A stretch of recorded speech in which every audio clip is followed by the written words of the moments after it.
Thank you. Okay.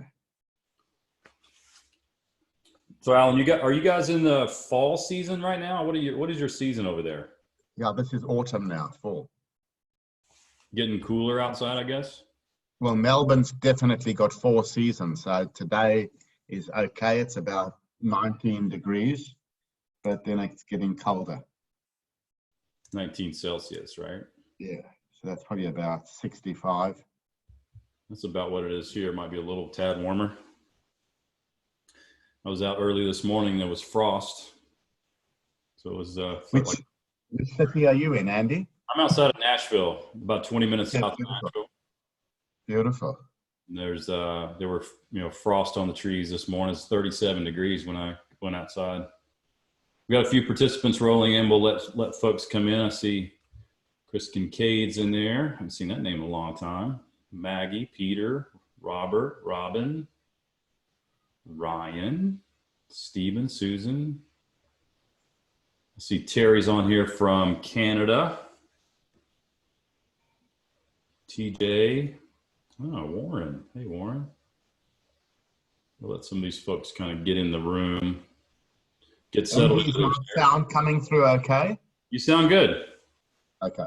All the way from Melbourne, Australia. You sound just fine. Correct. So I'll give a little bit of instruction. I'll give you a little bit of an intro as well, so people are aware of kind of where we're going. So as you come into the room, we have Alan Miltz with us today. We are recording this particular session, so there will be a video playback. At the end of it, everybody that's on the call will get an email recap. So that'll come to you just by the end of the day. Usually Leah gets that out to everyone. It'll have notes, it'll have links to the video, and everything will be up on the website, petracoach.com, in the form of a blog. So we do have someone that's taking notes as we talk. And we have a special guest with us today too, Alan. I don't know, do you know Kristen McLean? Have you ever met Kristen over the years through EO? Kristen, the name is familiar. She does these really cool, you've been in those sessions where when people are talking, somebody's drawing what they're saying, and it's just really, yes, yeah. She's unbelievable. She's absolutely unbelievable. All right, she's on the call today, so she's in the background doing. She's beautiful. Yeah, of everything we're doing. So just a quick intro with Kristen's got 25 years entrepreneurial experience in software and mind mapping skills, which kind of freaks me out when somebody says mind mapping. So the idea is to bring business concepts to life. So she's illustrating our content today, and then that will be in the recap that goes out to everyone.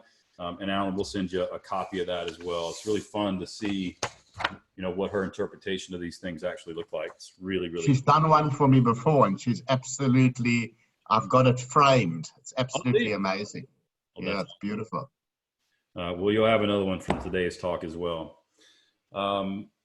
Again, we are recording this. Somebody always asks that about 10 minutes in, are we recording? So we are recording this. It will be on the blog. It will be on the website, and you will get a recap and an email for everybody who's online with us today.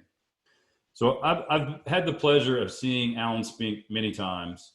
And I can tell you that if you have been around speakers or presenters or just presentations in general, when somebody is on the agenda and it says financial in any way whatsoever, usually it's something that is not very exciting to listen to. So Alan has a unique skill of taking something that most entrepreneurs, business people, unless you're in the finance side, you look at it and you go, okay, it's kind of not real sexy. It's not real, but Alan makes it pretty sexy. So he's gonna give us a lot of energy throughout this talk today. Alan is the co-author of Vern Harnish's book, Scaling Up. As you know, that's what we do, is work with companies to implement the Rockefeller habits. And you may have heard of Cash Flow Story. So he'll talk a little bit about Cash Flow Story as we go through. He's the founder of InMatrix. Is that how you pronounce it? InMatrix? Correct, yes. All right, awesome. Where he developed financial analysis techniques that have become a global standard for businesses, CPAs, and banks. And he's going to walk us through some of those techniques today, as well as give us access to a stress test tool that you'll be able to put to work in your business. So he'll tell us a little bit more about that. He's on the board of 15 prominent companies in Australia and Asia. Been named best speaker in Australia for Vistage and world's largest CEO forums.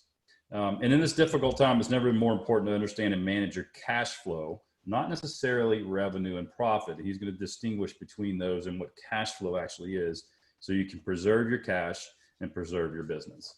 So I'm going to turn it over to Alan. He's going to roll for a little bit. If you have questions, put those questions in the Q&A box. I'll kind of jump in and go, hey, Alan, we got a question about that. And we can go back and forth. So Alan, I'll give you the floor to get started. Thanks so much, Andy, and good morning, good early morning from Australia at 6 a.m. in Australia. And thanks, Andy, for inviting me. So you might think my accent is Australian, but I'm actually a South African chartered accountant who's been living in Australia now for about 30 years. I initially helped set up a clothing company called Esprit in Australia. So my background is finance, but I had a very strong understanding of clothing and retail. And about 20 years ago, I got together with two other South African immigrants, and we had this crazy vision to change the way the world looked at numbers. Because what was happening, banks spoke one language and you companies spoke another language similar to your accountant. And what we said is that banks spoke Spanish, business spoke Portuguese. It sounds the same, but it's different. And our whole vision was to make numbers simple, that whoever looked at them, it was consistent. So as Andy said, I created a product which has now become a standard. We've got about 500 banks around the world using our system and tens of thousands of companies. So in the US, I've got over 300 banks, including Wells Fargo, who have implemented my techniques. Today, we're going to learn Spanish and Portuguese. Every single management person, your CEO, your management team, have to understand the numbers. And I've been getting phone calls, I was telling Andy, by the hour. And every call is starting off the same way. Cash, cash, cash. And never before has cash flow been more important to you and your business. Now, as part of our gift to Andy, my technology, which will automate everything I'm saying today, we are giving to you at no cost for the next 3 months. So download the software at this website and you will have access to the technology for the next 3 months, absolutely no cost.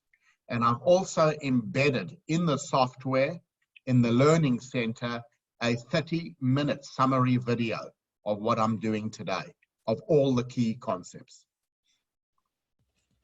This is what we're going to learn. How to create a one-page scorecard. On one piece of paper, I want to make a complex set of accounts being explained. And the story of numbers consists of 4 chapters. Once I understand your story, there are 3 cash flow measures that you business should be looking at least monthly. What are the big 3 cash? Now, once we understand your cash flow and your story, the next area is about improvement. And I call it the power of 1. How many 1%ers do we need to change in your business to get to your outcome? The past is no longer an indication of the future. So we need to do projections and we need to then stress test our assumptions. What if people start to pay us slower? What if revenue doesn't grow as much as we think? And that's what I'm going to cover in the next 40 minutes. As Andy said, I'm a co-author of Scaling Up. I wrote the financial component. People, strategy, execution, cash. obviously today is purely focused on the cash component. And I'm choosing a company out of Australia who has been hit very hard by the crisis. And the reason I chose this company, if you can see my photo, it's a product that I will never use. The company imports and distributes hair care products. So they supply hairdressers, beauty salons, and pharmacies. So the Miltz Group has been doing extremely well until March 2020. Hairdressers are closed, beauty salons are now shut, and yes, we supply pharmacies. We employ 55 people, and as I said, we were doing well until March 2020. Let's start off by going back to December 2019. Over the last financial year, revenue had grown from 21.5 to 24 million. Revenues up by 12%. Operating profit. This is the KPI of your management team. Some companies call it EBIT, earnings before interest and tax. And that's grown by 22% from 1.8 to 2.3 million. And after interest and tax, Miltz has made 1.5 million retained profit. Every company I walk into, they look at their business and they say revenue is growing, profit is growing, business is great. And today we're going to start and end the same way. Revenue is vanity, profit is sanity, cash is king. And in Australia, gender equality is very important, so I better say queen. Cash is king or queen. Now, ladies and gents, I'm going to give you 1 or 2 minutes. This could be your company. Have a look at the Miltz Group, and I'm going to ask you the most basic question. They've made 1.5 million profit. What is their cash flow? I want to know from you over the last period, what was the net cash flow of the Miltz Group? And Andy, maybe in the chat room, people can put some of their answers. Yeah, so why don't we take some stabs at this? So open up chat, look at the numbers in the P&L and balance sheet, and just ask yourself, what is the cash flow of this organization? Now, can you see the chat box? I can see it. So has anyone put an answer in? Yeah, Terry says 300K. Mike says negative 1.2 million. Yeah. I got another 300K answer.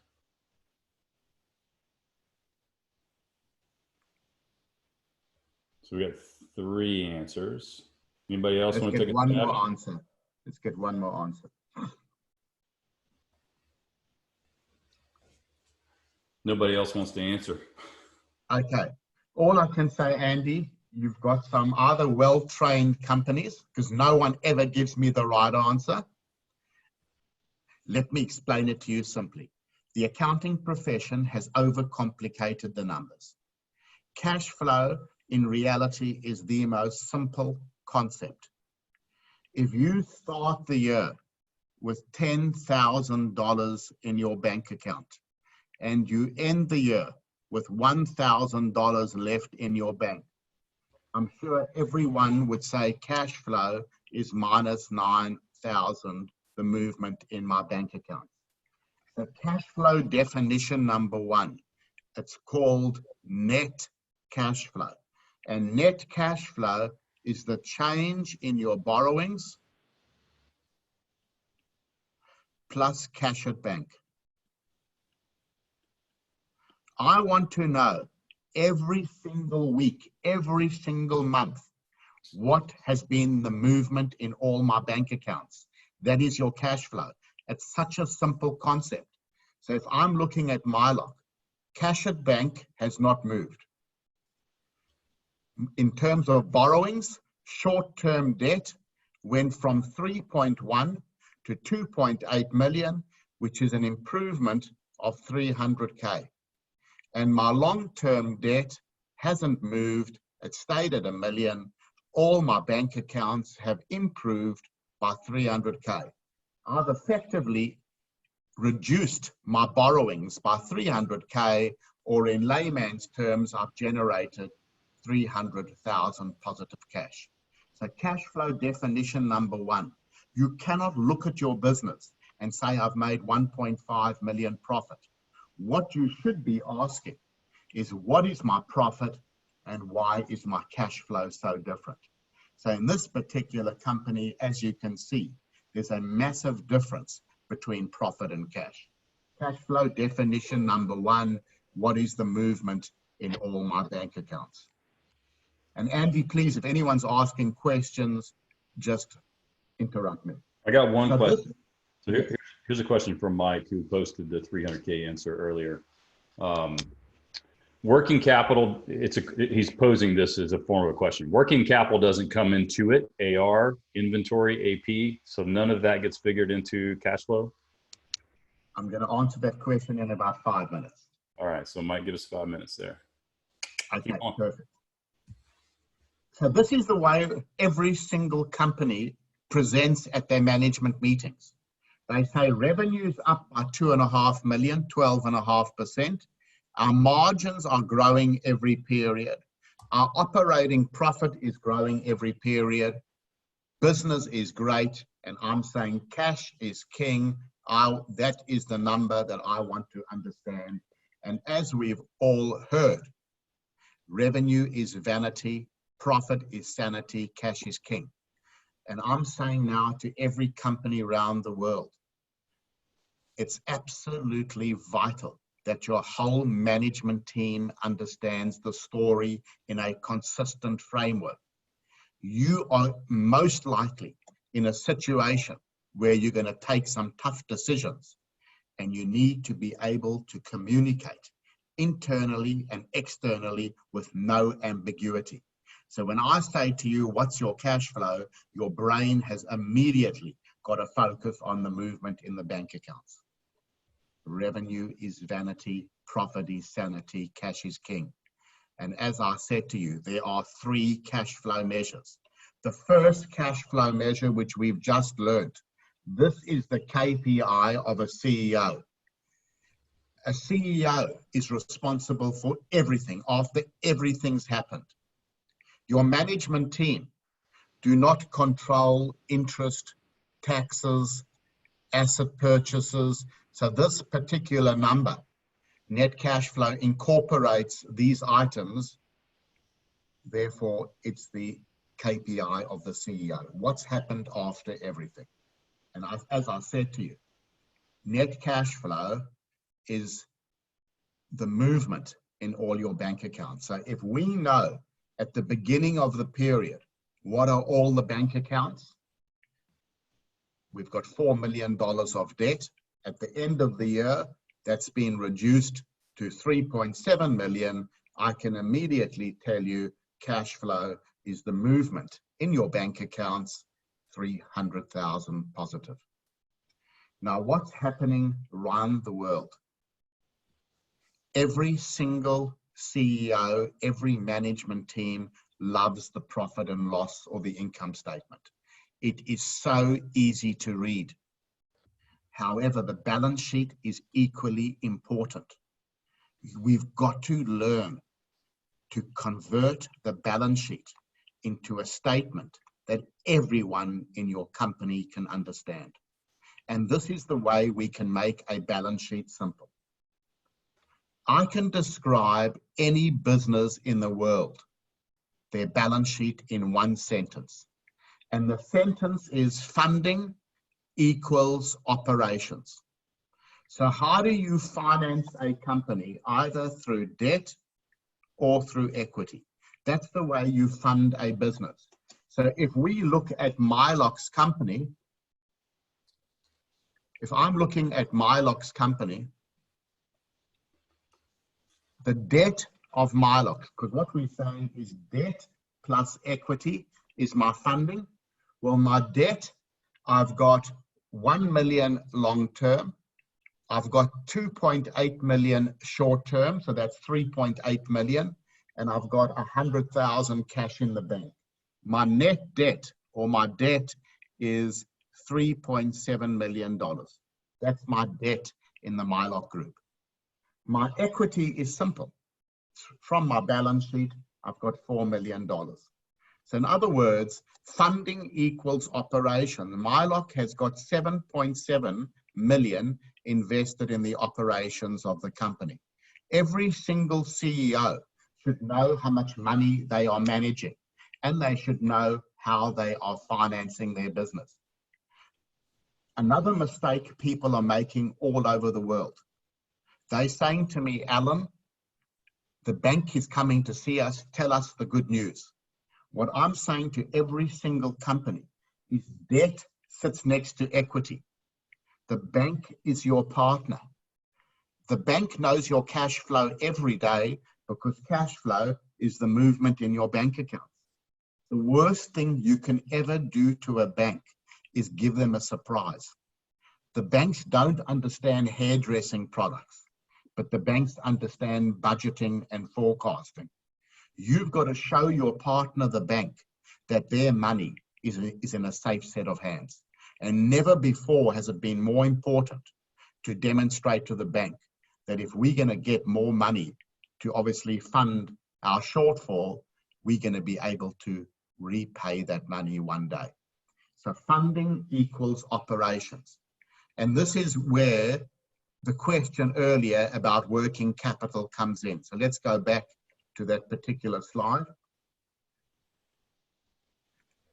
Now, I can explain in one sentence, funding equals operations, but we need to be more granular in terms of the operations. So operations can be segmented into two components. The one component is working capital, and the other component is the rest of your balance sheet. I just call other. I call it other capital. So firstly, what is working capital?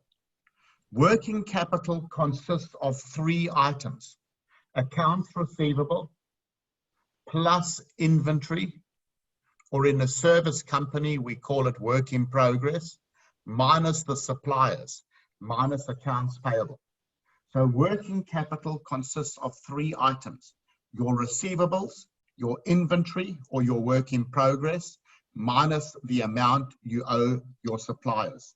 So if we look at the Miltz Group, we can see very clearly what is their working capital. Working capital consists of receivables, 5 million, inventory, 3.2 million, that's 8.2 million, minus the payables of 3.5.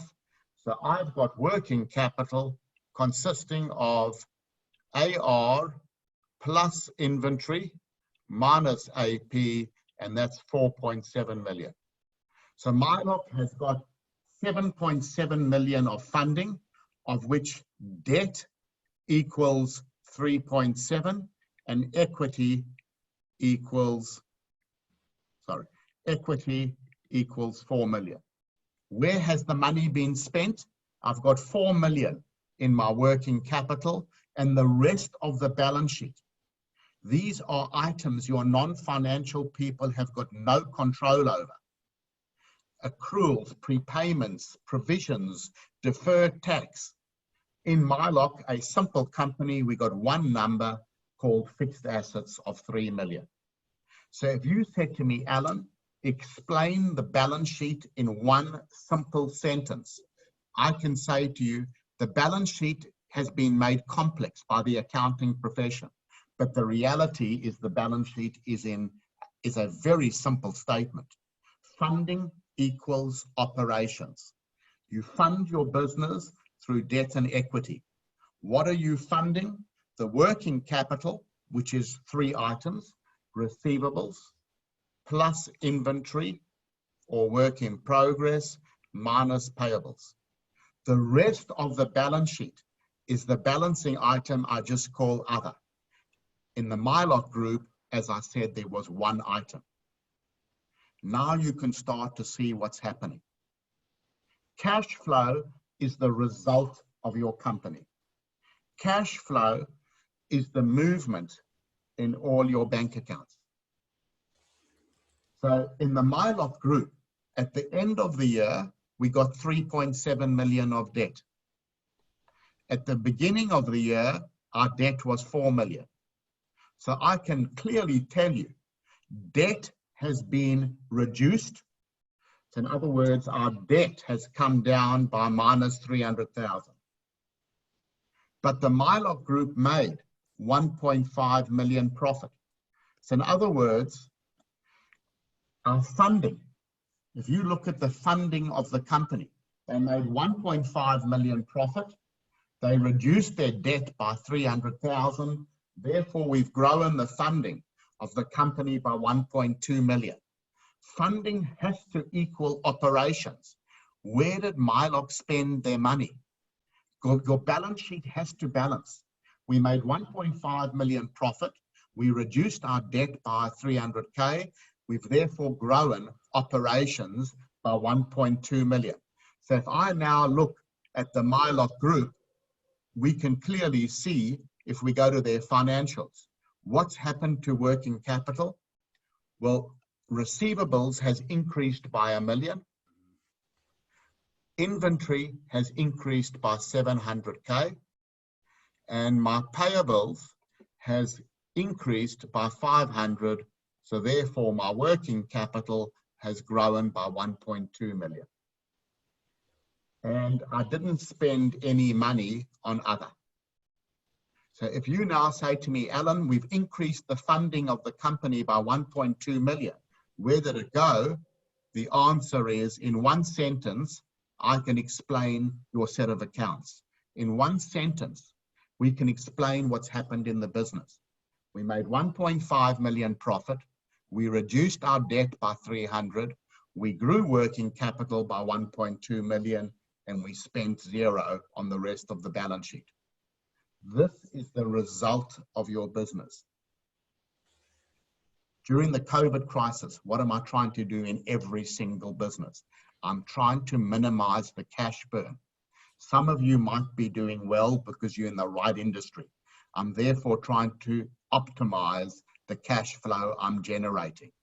The only way you can fix cash, cash is the result of your profitability and your working capital efficiency. Other has got nothing to do with your management team. Your management team is responsible for understanding your profit and understanding your working capital. The traits of a great leader are the ability to predict, ability to delegate, and repeat. In every single management meeting I'm having today, I'm going through every week, every single month. What can we do to minimize our loss? What can we do to reduce our working capital? Next meeting, let's go through every number to see how we can control the profit or a loss. What can we do to understand our working capital? I want to know, every person on my management team in every board, they can tell me in their head, how many days is it taking for people to pay us? How many days of inventory are we holding? Or how many days is it taking us to invoice the client for the work we've done? How many days are we taking to pay our suppliers? Your profit is expressed as a percentage of revenue. Every single line item in the P&L, I want to know, what can we do to have an improvement? How can we challenge every single item in the P&L? So earlier today, I said to you, a story of numbers consists of 4 chapters. It's a logical story. Chapter 1 is profit.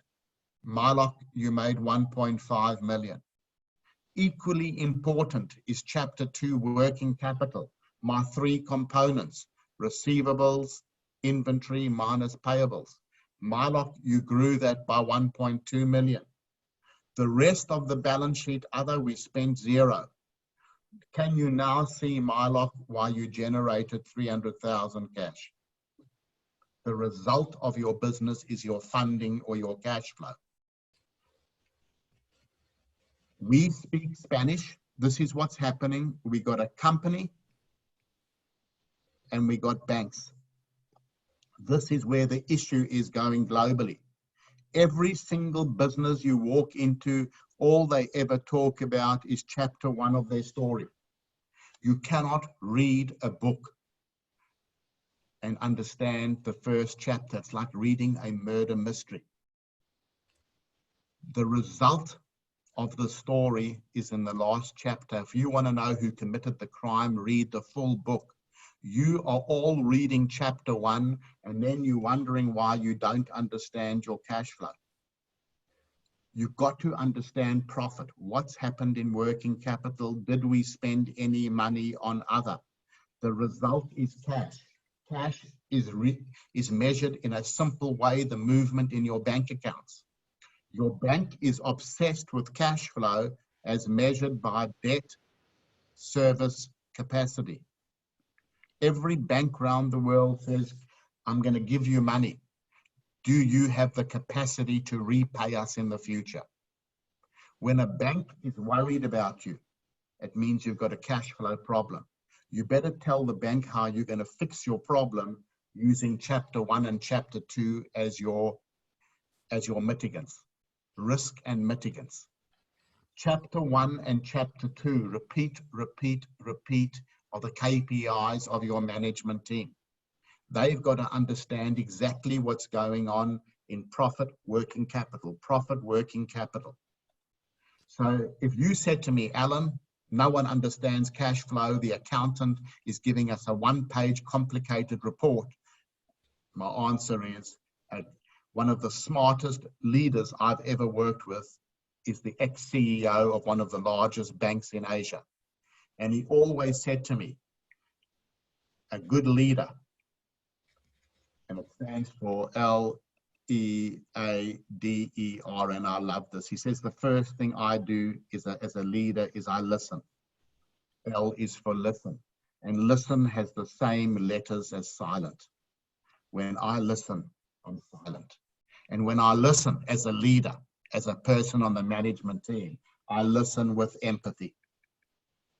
So I'm saying to us, if you want to engage your non-financial people, we've got to listen to them with empathy. Take off your shoes and put on their shoes.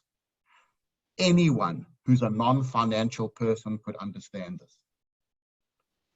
There's nothing complex. There's no accounting terminology. If they say to me, Alan, explain the cash flow. Well, I made 1.5 million profit and I've grown my working capital, the 3 items, receivable, inventory, and payables, I grew them by 1.2 million. I've spent nothing in chapter 3. Can you now see why my bank accounts have grown or have come down by 300K? Let me just finish the leader. A is as a leader, he said, I've always got a positive attitude. I'm not scared to make tough decisions. As a leader, I need to be able to energize my company. And R, he said, is resilience. Every business is like a coil. Think about the COVID. It's not how far your company drops. It's how quickly, like a coil, we bounce up. But my point is, if we want to engage the non-financial people, we need to listen to them with empathy. Let's take away accounting terminology and let's show them on one piece of paper what your business means. You cannot explain to people the first chapter in your story and expect them to fix your company. So if I'm looking at Mylock, everything is bad except chapter 1. Their working capital is an issue. It grew by 1.2 million. Their funding, they should have made more money. Why did I make 1.5 million profit and I've only generated 300K in cash? Now, your profit and balance sheet are equally important. Mylock's got a lazy balance sheet due to poor working capital. In all likelihood, your business has been severely impacted by the virus. Your management team has a critical role to play in protecting your company. In all the boards that I sit on, in all the presentations that I'm doing, I'm suggesting to companies to form a war room. Everyone needs to understand the numbers in my war room. And my war room consists of people from sales, marketing, operations, and finance. And we're meeting weekly in most of these companies, and we're discussing, obviously, all the non-financial items, but we're having a very clear financial discussion. What was the profit for the period? What was our revenue, our margins? What was the working capital looking like? Who's starting to pay us slower? Is inventory climbing? Do we have issues with our suppliers? Can we renegotiate terms with our suppliers? We're having these discussions every single week. And operating cash is the KPI of your management team.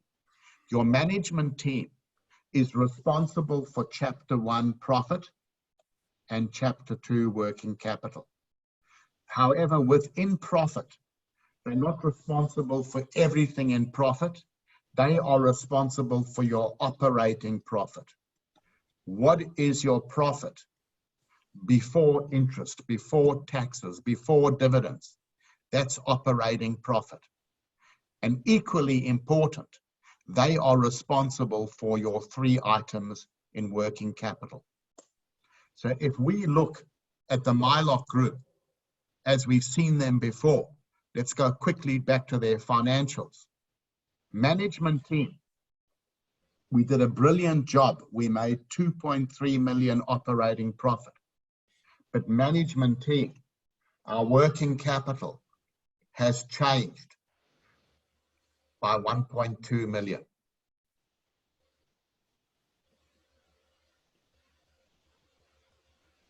Our working capital has grown by 1.2 million. So if you were explaining cash flow measurement number 2 to the management team, this is the way we explain it to them. You management team did a great job. You made 2.3 million operating profit for the period. But do you realize our working capital has grown by 1.2 million? You might have made 2.3 million operating profit, but you've actually only generated 1.1 million cash flow at that level. Now what I'm saying to every single company over and over again, never before has cash flow been more important. Your management team is impacting your cash through their decisions. Cash flow is the result of growth. People need money to grow. People also are going to need money when their business is declining. Cash flow is also the KPI of the management team. If we don't teach your management team the story of numbers, they're going to make decisions that are going to have a negative impact on cash. We sell to people and we don't teach them the rules how to pay us. Receivables are increasing, bad for cash. Inventory growing too quickly, bad for cash. Margins declining, bad for cash. How many of your salespeople are making decisions to reduce price to increase volume? Maybe that's the worst thing for your company in terms of cash. So what I want to teach the management team is what's changed since the last period. Well, in the Mylock Group, revenue grew by 12%. Well, brilliant. Margins grew by 0.75. Fantastic. Why did we grow the overheads by 15% when our revenue only grew by 12? In a lot of your companies, your revenue might be coming down by 30, 40, 50%. Make sure we're looking at how much we're going to reduce overheads by. Mylock, you're collecting slower. Inventory is growing. Well, we're paying suppliers a bit slower, which is good. So I can start to show the management team the dollar impact of what they're doing. So in the Mylock group, we've had 780,000 K of negative impacts due to management. Overheads have impacted us. Collecting slow has impacted us. Inventory growth has impacted us. Mylock, management team, you are responsible for chapter 1 profit, chapter 2 working capital. You made 1.1 million, which is operating profit minus working capital. However, not only did working capital grow, we've also had changes in management. Our cash flow should have been 1.88. How many of you listening today can actually comment on the quality of your cash? Cash flow is the result of growth and management. Repeat. You've got to teach your management team what the numbers are doing to your company. And I'm going to show you how to do this now. I'm just looking at my time, so I'm going to skip this out and I'm going to go straight to the power of one. So this is part of the tool, Alan, that they're gonna have access to. Is that correct? Correct. All right. So this is, you know, everything that you've talked about is in the product. Right. It's all in the product. So this is like the easy way to go do all the stuff that you just talked about. So this is really important, and everybody gets access to this to play around with it for the next 3 months. So I want to make sure everybody's really aware of how to use it. So keep going. And Andy, what we're prepared to do for all your things after this, we'll make a separate time. We'll run a half-an-hour training session for all these people on cash flow story at an agreed date, so they can get the maximum use if Perfect. You're interested. Thank you. Okay. Your management team are responsible for your profit and your working capital. There are only 7 things they can do. There are 4 levers in profit, and there are 3 levers in working capital. So in other words, if I want to improve my cash flow is the result of your profit, your working capital. If I want to improve my profit, I need to know what can I do with prices? What can we do with volumes? How do we purchase better, manufacture more efficiently, or in a service company, utilize people's time better? Micromanage every line item in the P&L to control overheads. Make sure every single customer has been monitored to how quickly or slowly they're paying us. Set credit terms. Inventory management. What are we doing with our excess stock? What are we doing in a service company to invoice more frequently and paying suppliers differently? This is what you're going to get in the tool. And I'm going to show you, you enter 6 numbers to start with, and the software will produce the power of 1. What happens when you change a 1% or a 1 day in any of the 7 levers? If all Mylock does is change 1% in 1 day, their cash flow will improve by 594 and their profit by 547. So for example, in Mylock's group, put your prices up by 1%, a 190,000 cash impact. Sell 1% more, 43,000. So if your salespeople are saying to you, let's reduce price by 2% to increase volume by 5%, I'm saying it doesn't work, because price is about 5 times more sensitive than volume. So you've got to know your relationships. Let's assume Mylock wants to collect in 60 days, and currently collections are running at 70 days. Well, I've got 10 days of bad management in receivables.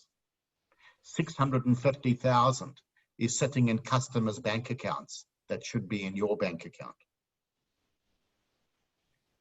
The power of 1 is the code of a company. This is the discussion that I have every single month in a business. And we work out how many 1% and 1 day changes can we make. So Mylock might say in this particular period, we're going to put prices up by 2% and we're going to collect 7 days faster. Well, then I can see the impact on cash and profit. Now, this is how to do it. Step number 1, put this up in front of your war room. That goes on a board in front of your war room. And I would base it on 12 months of data to really get a true power of one calculation. The software generates this for you. Then I would take sticky notes and I would put the 7 levers down the one column, and then I'd give yellow sticky notes to everyone on your management team. And then you start to workshop every single lever. Which items can we change our pricing on? Where can we get volume improvements? How can we get an improvement in our cost of goods? Which line items in the P&L, in overheads, can we get better?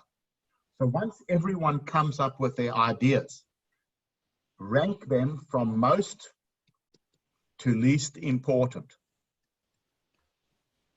And then choose the top 1, 2, or 3 ideas that you're going to implement for the particular period. Yeah, I got a couple of quick questions. So, Yes.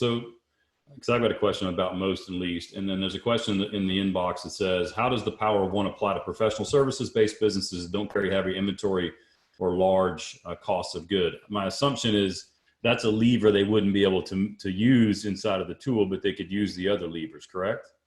Absolutely. So, but a service company charging out people's time, like an accounting, a legal, or an architectural firm, they should be measuring work in progress, which is their inventory. How much work have we done, but not yet invoiced? And most service companies don't even measure this. What I'm saying to every service company, if you can start to invoice your client, maybe in advance, maybe do more frequent billings, you should be measuring your work in progress. But if you don't measure it, obviously this item would not be applicable in your power of one if it's 0. Then you would have 6 levers to play with. And then most to least, is most important to least important? Is that like most would be has the greatest impact and least has the least impact, or most is easiest to implement? How do you decide most? Again, you will decide. Normally I say, what's the biggest bang for the buck? Okay. All right. So as I said to you, the power of one is the absolute code of your company. This is why your non-financial people have to be educated. Price and volume are the sales and marketing area. Cost of goods is operations. Overheads is everyone. Receivables is your sales and your finance people. So how on earth can we not teach people the story of our numbers and expect them to make better decisions?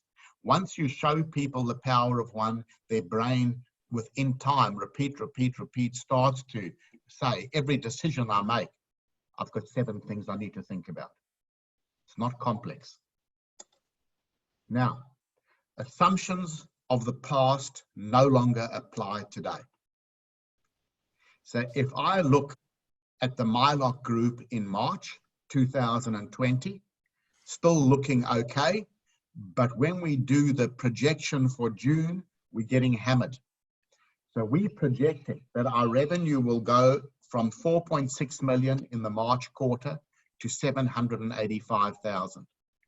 Overheads, we haven't been able to reduce enough from 1.7 to 1.58 mil. And we're budgeting to make a 1.3 million loss in the June quarter.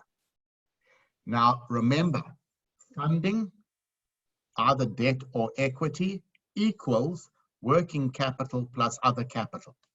So in this particular budget for the June quarter, I'm budgeting to get a 1.3 million loss.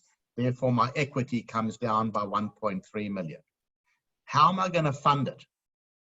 Well, Mylock says I'm probably not going to be able to collect much in the next 3 months. People are just not paying us because the beauty salons and hairdressers are closed. I'll probably get a 200,000 benefit. My inventory with a very low sales will only come down by 300. And Mylock, out of a little bit of stupidity, is going to repay the suppliers 500K. So Mylock's not going to get any benefit from working capital, and Mylock is not going to be able to reduce other. So the only way Mylock can fund this drop in profit is through the bank. So if we look at the bank, cash at the bank's going worse by 100K. It's going to get eaten up. Our short-term debt, we will have to borrow another 1.2 million of short-term debt, and long-term debt won't move. So our cash flow is going to be funded all by the bank. We're going to have to borrow an additional 1.3 million. Now, Mylock's bank might say to them, George, I'm prepared to give you $1 million, but not 1.3 million. Mylock would then need to stress test their projection. What can we do using the power of one to stress test our business? So Mylock says, I'm going to reduce my overheads by another 317,000 in that quarter, a 20% reduction, and I'm going to pay my suppliers a little bit slower. And that's my assumptions I'm going to take to the bank, how to reduce my cash burn by over 300K, because the bank said we're prepared to give you $1 million, not 1.3. The Mylock's got an extra 400,000 of savings, he needed 300. So what you need to do is project and then stress test your projections. What are the changes we can make to our projection using the power of one? Now putting the shoes on of the bank. Your bank's your partner. Don't give your bank a surprise. You've got to show your bank that you absolutely understand cash flow. So show the bank your assumptions. What's going to happen? Amend your forecasts. What's the best case, realistic, and worst case scenarios? Show the bank how long you can endure a subdued performance. But at the end of the day, you've got to demonstrate to your bank that things are going to come right. You, by working with Petra, are developing a strategy that your business is being pivoted to be able to have a strategy that makes sense. Reiterate how good the world will be once this is over. So I started and I said revenue is vanity, profit is sanity, cash is king. I'm ending the same way. Never before has cash flow been more important. Make the power of one a key component in your business. The 7 levers, the 4 levers in profit, the 3 levers in working capital need to be embedded into your company. Make sure your management team understand the numbers in the most simple way. And that's what the technology, so let's just see if I've got it open. So when you get that website link, this is what you're going to see. To start off with, in this big blue icon, this is just to get started. You can get the power of one quickly by entering 6 numbers. So let's just say, for example, I'm saying my period length is last year is 12 months. And my revenue is, let's say, $2 million. My gross margin 1.2, and my profit is 200,000 last year. My receivables were sitting at 50,000. As I said, either inventory or work in progress, you might have 0, 300,000, and let's put payables at 200,000. I've entered 6 numbers. These were all touch points in my accounts. All I then do is click on the save button, and the system has now generated the power of one for me. So now, for example, I might say, let's make this 0. What if volume drops by 40%? What if people start to pay us 20 days slower? I know I'm going to have a $340 9,000 cash flow impact on my business. What am I going to do? So enter your numbers, do the power of one, and then do these various stress tests. Within the software, what you would then do once you've done this would go onto your war room wall where you can have my discussions. However, what you need to do is then start to enter 2 or 3 periods of data. And in my notes, it'll tell you how to get started, but I'm saying to Andy, we will give you a training course. Every single month, every single quarter, you should be having a financial discussion with your company in a way that has got no accounting terminology. This is where I've dedicated my whole life, is making the complex simple. So Andy, thank you so much for inviting me today. That's Any awesome. questions? So I'll let some questions roll in if there are any. I think you covered quite a bit. The tool is amazing. So, we've been talking about this for a long time. We work with a lot of the companies that we coach, and utilizing the power of one technique and the power of one tools. And this stress test, obviously this came out, right at the same time as COVID, because it was something that was needed. But this idea of sitting for a few minutes and just saying, what if, right? So what if we did this? What if we did this? What would the result be? And once you understand what the result is, you can go back and figure out what are the tactics to get that done. So I love the, 7 levers and the ideas with the sticky notes across there, and, involving people and how those things can happen, so that you can get that result. I'll follow up with you, Alan, on putting the course together. We got a couple of quick questions.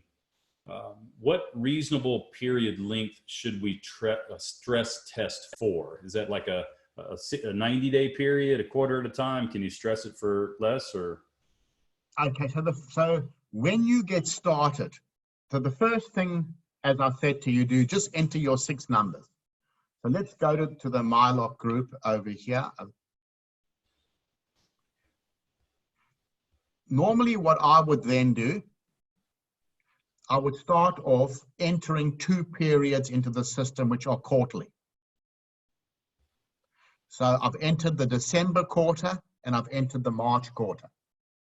The software would then generate exactly what I've told you, all these items that I've said to you. What's your profitability like? What's your working capital like, etc., etc. What's your operating cash? What's your power of one? All these things I've discussed today. So my answer is start off with your December quarter and your March quarter, and then project.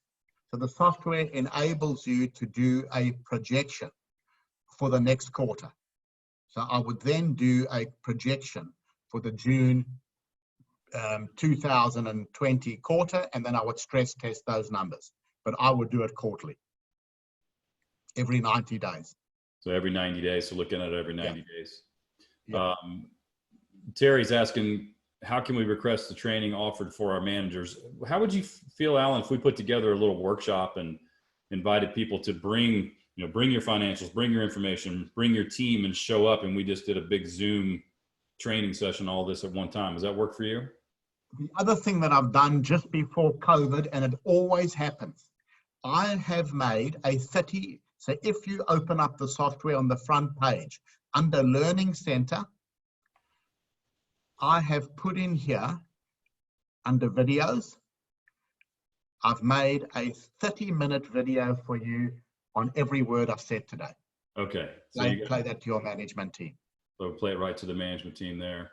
And it says, what reports should be looked at weekly? So you mentioned getting everybody in the room to talk every single week.